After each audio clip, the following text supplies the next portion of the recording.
हर पल आपके साथ। नमस्कार, आप देख रहे हैं हरपल न्यूज और मैं हूं आपके साथ तनु बालियान। उत्तर प्रदेश उत्तराखंड के खास बुलेटिन में आपका स्वागत है। तो चलिए रुक करते हैं कुछ अहम खबरों का, लेकिन उससे पहले एक नजर अब तक की सुर्खियों पर। शाहजहांपुर में पीएम मोदी ने रखी गंगा एक्सप्रेसवे की आधारशिला। शिलान्यास के बाद पीएम का संबोधन, कहा पहले पैसे का क्या इस्तेमाल होता था अब जानते हैं। अमेठी में कांग्रेस की पदयात्रा, राहुल का पीएम मोदी और सीएम योगी पर हमला, कहा बेरोजगारी और महंगाई के सवाल का जवाब न सीएम देते हैं न पीएम देते हैं। अखिलेश के करीबियों पर आईटी की छापेमारी पर बोले अखिलेश, कहा कांग्रेस के रास्ते पर चल रही बीजेपी आगे ईडी और सीबीआई भी आएगी। प्रधानमंत्री नरेंद्र मोदी ने यूपी के शाहजहांपुर जिले में गंगा एक्सप्रेसवे की आधारशिला रखी। इसे भारत की सबसे बड़ी परियोजना कहा जा रहा है। राज्य सरकार का दावा है कि इस एक्सप्रेसवे के निर्माण से राज्य की सूरत बदल जाएगी। इसके बन जाने से अब दिल्ली, हरियाणा और बिहार के साथ राज्य की कनेक्टिविटी और बेहतर हो सकेगी और पश्चिम से पूर्व क्षेत्र जोड़ने में भी मदद मिलेगी। दरअसल 36,230 करोड़ रुपए की लागत से बना ये गंगा एक्सप्रेसवे 574 किलोमीटर लंबा है। इसकी मंजूरी राज्य के मुख्यमंत्री योगी आदित्यनाथ ने 26 नवंबर 2020 को दे दी थी। बीते 4.5 वर्षों में यूपी में चाहे पूरब हो या पश्चिम, हजारों गांवों को नई सड़कों से जोड़ा गया है। हजारों किलोमीटर नई सड़कें बनाई गई हैं। अब आप सभी के सहयोग से, उत्तर प्रदेश सरकार की सक्रिय भागीदारी से यूपी के विकास का सपना अब साकार होता दिख रहा है। इस देश में जोड़ने की जो राजनीति प्रारंभ हुई, उस जोड़ने की राजनीति का ही प्रतिफल है।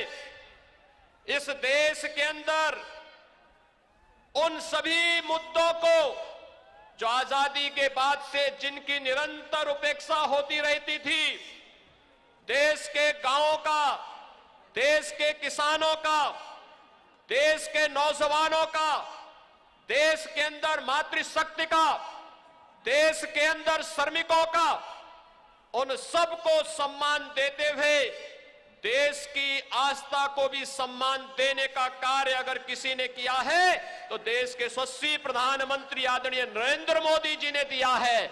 आज जब क्रांति की इस धरती पर प्रधानमंत्री मोदी जी का आगमन हुआ है, भाइयों बहनों, यह हम सब के लिए अत्यंत महत्वपूर्ण क्षण है।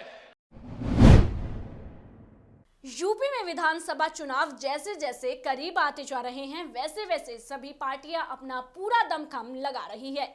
यूपी के सियासी रण में प्रियंका गांधी पहले से ही काफी सक्रिय हैं और अब राहुल गांधी ने भी कमर कस ली है। प्रदेश में कांग्रेस का जन जागरण अभियान चल रहा है और आज बारी गांधी परिवार के गढ़ अमेठी की रही। आज राहुल गांधी ने भी इस अभियान में शिरकत की। यहां उन्होंने 15 किलोमीटर पदयात्रा की। उनके साथ प्रियंका गांधी वाड्रा ने भी पदयात्रा की।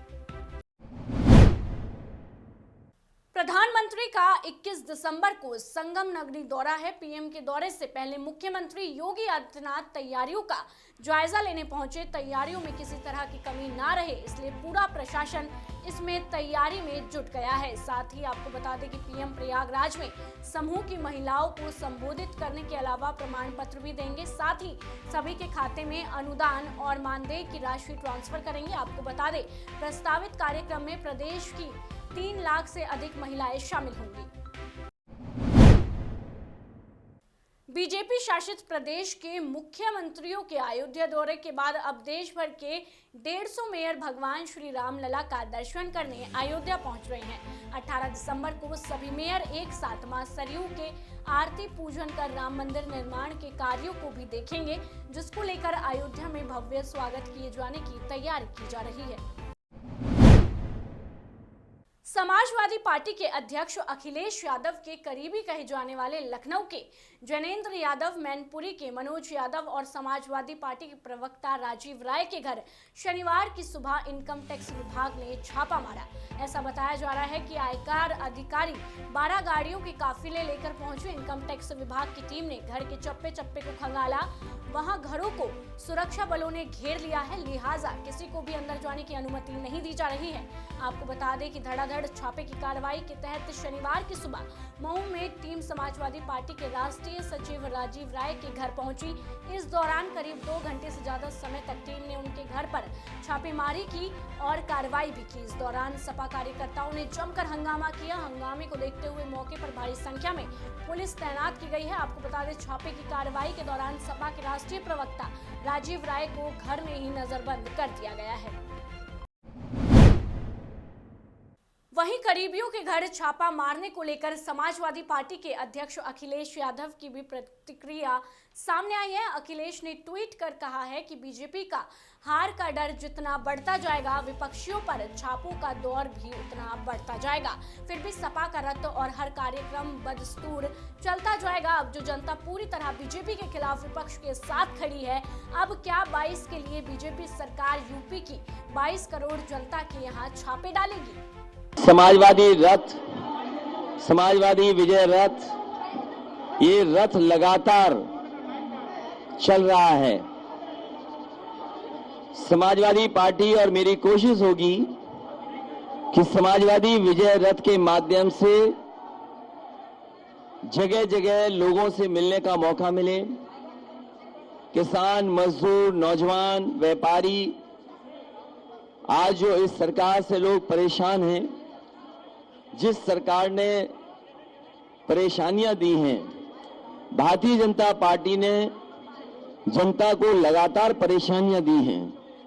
उनके अपने फैसलों से जनता के ऊपर संकट आया है। भारतीय जनता पार्टी ने दिक्कत, किल्लत और जिल्लत के अलावा कुछ नहीं दिया है। और इनके पुराने हिसाब किताब अगर लगाएं तो उत्तर प्रदेश को पीछे छोड़ दिया है। उत्तर प्रदेश में विधानसभा चुनाव होने वाले हैं। यूपी समेत देश के 4 अन्य राज्यों में भी चुनाव होना है, लिहाजा चुनाव के लिए चुनाव आयोग ने सभी तरह की तैयारियां शुरू कर दी है। मिली जानकारी के अनुसार 5 राज्यों में चुनाव की घोषणा जनवरी के पहले सप्ताह में हो सकती है। वहीं सभी 5 राज्यों के चुनाव में सबसे खास यूपी के चुनाव माने जा रहे हैं, जहां सभी सियासी दल चुनाव के बाद अपनी अपनी सरकार बनाने का दावा कर रही है। यूपी में अगले साल विधानसभा के चुनाव है। चुनाव से पहले बीजेपी जनता को लुभाने की कोशिश कर रही है, इसीलिए बीजेपी अगले साल जनवरी के दूसरे हफ्ते में पीएम नरेंद्र मोदी की मेगा रैली कराने की तैयारियों में जुट गई है। ये रैली राजधानी लखनऊ में होगी। आपको बता दें कि बीजेपी लखनऊ में होने वाली पीएम मोदी की मेगा रैली के लिए 10 लाख लोगों की भीड़ जुटाने का प्लान बना रही है। ये रैली यूपी विधानसभा चुनाव की आचार संहिता लगने से पहले होगी। सूत्रों के मुताबिक 9, 10 या 11 जनवरी को पीएम मोदी लखनऊ में रैली कर सकते हैं। अयोध्या पहुंचे पूर्व मंत्री और बीएसपी नेता राजकिशोर सिंह ने अयोध्या और रामलला को लेकर राजनीतिक पार्टियों पर निशाना साधा है। विधानसभा चुनाव को लेकर राजनीतिक पार्टियों के रामलला के दर्शन करने पर राजकिशोर सिंह ने कहा है कि सबसे पहले अयोध्या में सतीश मिश्रा ने कार्यक्रम किया था। अन्य पार्टियों को लगा कि बीएसपी के सेनापति सतीश चंद्र मिश्रा अयोध्या पहुंच गए हैं, बाकी क्यों पीछे रह गए। उसी देखा देखी में और लोग भी अयोध्या पहुंचे। जो राम विरोधी थे, जो अयोध्या विरोधी थे, वो भी अयोध्या पहुंच रहे हैं। ये एक हुआ है, आप देखे होंगे सबसे पहले कार्यक्रम यहाँ सतीश मिश्रा जी ने किया था, आप लोगों को पता होगा। और मिश्रा जी के करने के बाद बहुजन समाज पार्टी का जब कार्यक्रम हुआ तो लोगों को लगा कि रामनगरी में बहुजन समाज पार्टी के सेनापति पहुँच गए, बाकी लोग पीछे रह गए। तो ये लोग केवल उसी हिस्सादाजी में जो राम के विरोधी हैं, जो अयोध्या के विरोधी हैं, वो लोग भी अयोध्या आ रहे हैं। तो ये निश्चित जान लीजिए, आने वाले समय में केवल बहानेबाजी से और किसी के पीछे चल करके आप सत्ता हासिल करना चाहेंगे, कभी नहीं कर पाएंगे। लखीमपुर हिंसा मामले में मुख्य आरोपी आशीष मिश्रा को एसआईटी की रिपोर्ट आने के बाद दूसरा झटका लगा है। कोर्ट ने उनकी दूसरी जमानत अर्जी को भी खारिज कर दिया है। आपको बता दें, लखीमपुर सीजेएम कोर्ट में आशीष मिश्रा की ओर से बदली गई धाराओं पर जमानत अर्जी डाली गई थी। इस पर सुनवाई करते हुए कोर्ट ने दूसरी जमानत अर्जी भी खारिज कर दी है। उत्तर प्रदेश के बलिया जनपद के टाउन हॉल में समाजवादी पार्टी की ओर से आयोजित महिला जनसंवाद कार्यक्रम में पहुंची सपा के महिला मोर्चे के राष्ट्रीय अध्यक्ष और राष्ट्रीय प्रवक्ता रूबी सिंह ने केंद्र सरकार की ओर से महिलाओं की शादी की उम्र बढ़ने के सवाल पर बड़ा बयान दिया है। उन्होंने कहा है कि यूपी में बच्चियां सुरक्षित नहीं, इसलिए बच्चियों का बाल विवाह हो रहा है। देश में बाल विवाह के मामले में यूपी नंबर 1 है। देखिए, महिलाओं की सुरक्षा, महिलाओं की शिक्षा, महिलाओं को आर्थिक रूप से मजबूत करना आवश्यक है। और अगर वो उम्र की सीमा बढ़ाना चाहते हैं तो पहले जो बाल विवाह हो रहे हैं, और यूनिसेफ के आंकड़े हैं कि सबसे अधिक उत्तर प्रदेश में हो रहे हैं, तो योगी आदित्यनाथ की इस पर क्या टिप्पणी आ रही है? और वो विवाह इसलिए हो रहे हैं क्योंकि बच्चियां सुरक्षित नहीं हैं। उनको रोकने के लिए उन्होंने क्या किया, 1 मिनट, और जो भ्रूण हत्या हो रही है बच्चियों की, वो भी उत्तर प्रदेश टॉप में है। उसको रोकने के लिए उन्होंने क्या किया, कुछ जवाब वो दे। उम्र बढ़ाने की हम लोग वाद विवाद चर्चा करते रहेंगे। आम आदमी पार्टी के राज्यसभा सांसद और यूपी प्रभारी संजय सिंह कार्यकर्ता सम्मेलन में पहुंचे, जहां बुलंदशहर विधानसभा शिकारपुर क्षेत्र के कस्बा पहासू में संजय सिंह जनसभा की। इस दौरान उन्होंने बीजेपी सरकार पर जमकर निशाना साधा। उन्होंने कहा कि यूपी की बीजेपी सरकार और केंद्र सरकार ने जनता के साथ धोखा किया है। इसके साथ ही लखीमपुर खीरी मामले पर उन्होंने बीजेपी सरकार को घेरा और अमित मिश्र से इस्तीफे की मांग की। विधानसभा का प्रभारी घोषित किया गया है और अपने तमाम समर्थकों के साथ इन्होंने आम आदमी पार्टी परिवार में शामिल होने का फैसला लिया था पहले ही। आज प्रभारी के तौर पे इनकी एक नई शुरुआत कार्यों की इस क्षेत्र में होगी। पहले भी काफ़ी लंबे समय तक ये राजनीतिक रूप से, सामाजिक रूप से इस क्षेत्र में सक्रिय रहे हैं और मुझे लगता है कि इससे आम आदमी पार्टी का कारवां बुलंदशहर और आसपास के क्षेत्रों में और मजबूत होगा, बढ़ेगा। देश के सबसे बड़े राज्य उत्तर प्रदेश में भी ओमिक्रॉन वेरिएंट ने दस्तक दे दी है। गाजियाबाद में इस वेरिएंट से संक्रमित 2 मरीजों की पुष्टि हो गई है। दोनों ही शख्स बीते दिनों महाराष्ट्र से लौटे थे। किसी को भी कोई लक्षण नहीं है, लेकिन सावधानी के लिए होम आइसोलेशन में रखा गया है। खबर यूपी के बलिया से है। बलिया में पटरी दुकानदारों ने अधिशासी अधिकारी दिनेश विश्वकर्मा का पुतला फूका है। बलिया नगर पालिका के ईओ और जिला प्रशासन के खिलाफ चौक के 6 मुहानी पर पटरी दुकानदारों ने ईओ का पुतला दहन कर प्रदर्शन किया। कुछ दिन पहले ईओ के तहरीर पर फर्जी तरीके से सभासद और छात्र नेता विकास पांडे लाला को गिरफ्तार कराने का आरोप लगाया था। विकास लाला की तत्काल रिहाई के साथ ही ईओ दिनेश विश्वकर्मा पर भ्रष्टाचार का आरोप लगाते हुए ईओ की उच्च स्तरीय जांच की मांग की गई है। आपको बता दें, पटरी दुकानदारों ने चेतावनी देते हुए कहा है कि अगर ईओ के ऊपर कार्रवाई नहीं हुई तो आगे हम लोग बलिया बंद कर बड़े पैमाने पर धरना प्रदर्शन करेंगे।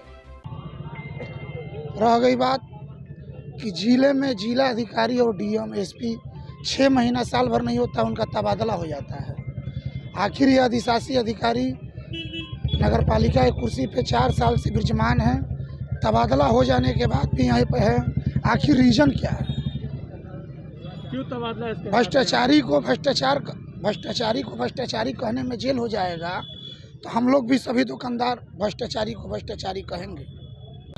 नगर पालिका का ईओ जो भ्रष्ट ईओ है उसके खिलाफ जो है उसका पुतला फूका गया है, जो कि एक सम्मानित विकास पांडे लाला एक सम्मानित परिवार से का है और एक सम्मानित सभासद भी है। उसको उसके कार्य के वजह से स्वच्छता अभियान के तहत वार्ड में 11 लाख रुपया मिला, लेकिन भ्रष्ट ईओ जो है यह इल्ज़ाम लगाते हुए कि 10 लाख रुपया रंगदारी मांग रहा है। ऐसे ईओ को जो है, जो कि घोटालों का उसका सिलसिला, उसका फहरिस्त बहुत ही लंबा है।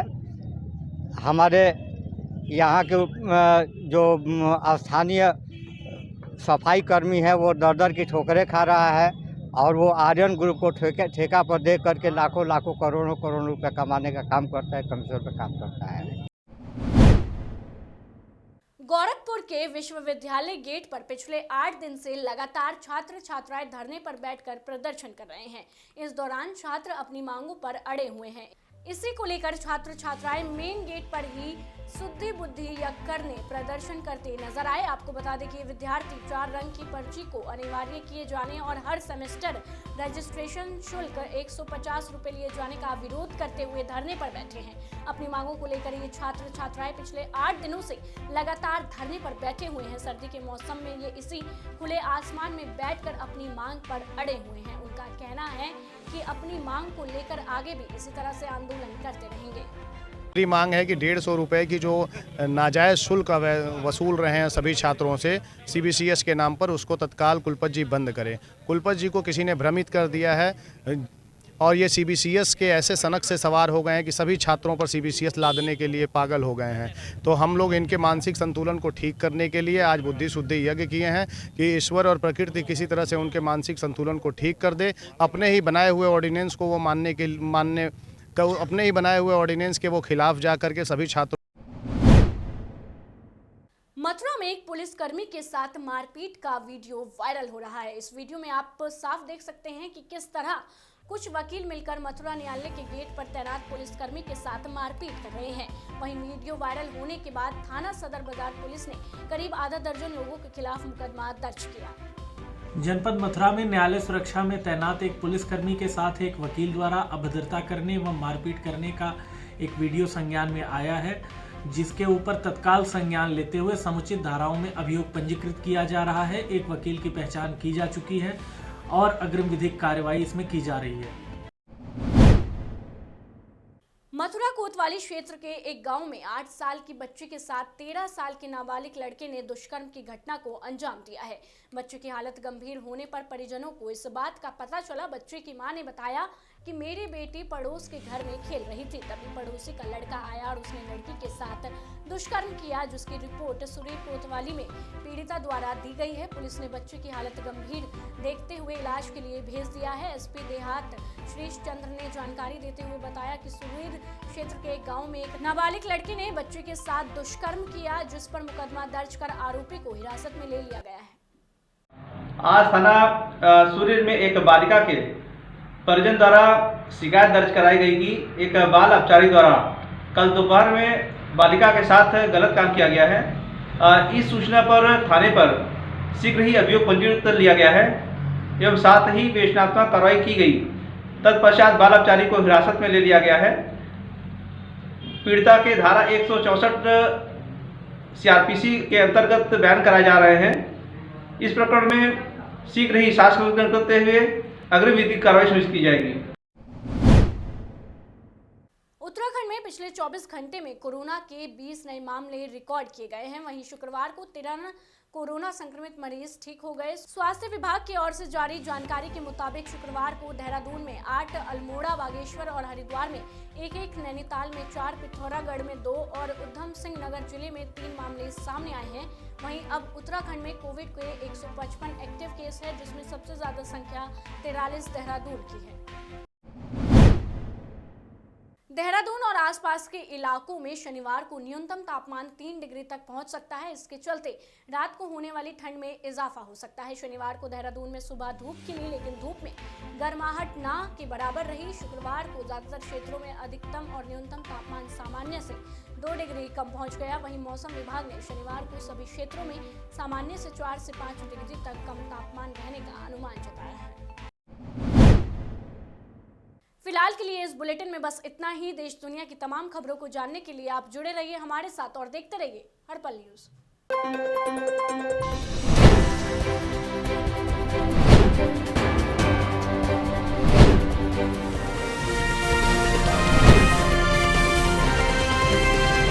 हर पल आपके साथ।